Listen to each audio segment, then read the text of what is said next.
India சுதந்திரம் அடைந்து 2021 அதிமுக ஆட்சி இறுதி காலத்தில் தமிழ்நாட்டினுடைய நேரடி கடன் 4,30,000 கோடி கிட்ட 4,50,000 லட்சம் கோடின்னு வச்சுங்க.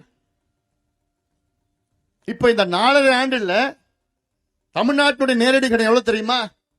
கிட்டத்தட்ட 9,70,000, அதாவது 9.5 லட்சம் வச்சுங்க.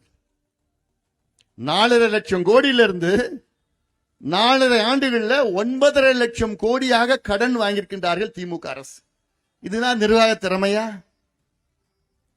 இவ்வளோ காலமா 78 ஆண்டு காலம் தமிழ்நாட்டின் நேரடி கடன் 4.5 லட்சம் கோடி. ஆனா 4.5 வருஷத்துல அப்படியே 2 மடங்கு ஆக்கிட்டானு. ஏன் தெரியுமா கடன் வாங்குறாங்க? வட்டி கட்ட முடியல. எங்கேயாவது வட்டி கட்டத்துக்கு கடனை வாங்கி வட்டி கட்டுவாங்களா? இந்த திமுக கடனை வாங்கி வட்டி கட்டுறாங்க. அந்த வட்டிக்கு அந்த கடனுக்கு வட்டி மறுபடியும் கட்டணும். அங்க யாரு வாங்குறாங்க? இங்க இருந்து கடனை வாங்கி இந்த வட்டியை கட்டுறான். அந்த வட்டிக்கு எங்கன்னா அங்கிருந்து கடனை வாங்கி இந்த வட்டி கட்டணும். அவனுக்கு என்ன, இன்னொரு 4 மாசம் தான், அடுத்தது யாரு வருவாங்க? அவன் வரப்போறது கிடையாது, நம்ம எல்லாம் கொள்ளடிச்சுட்டு போறோம் அப்படின்னு அவன் அந்த முடிவுல இருக்கிறாங்க திமுக காரங்க.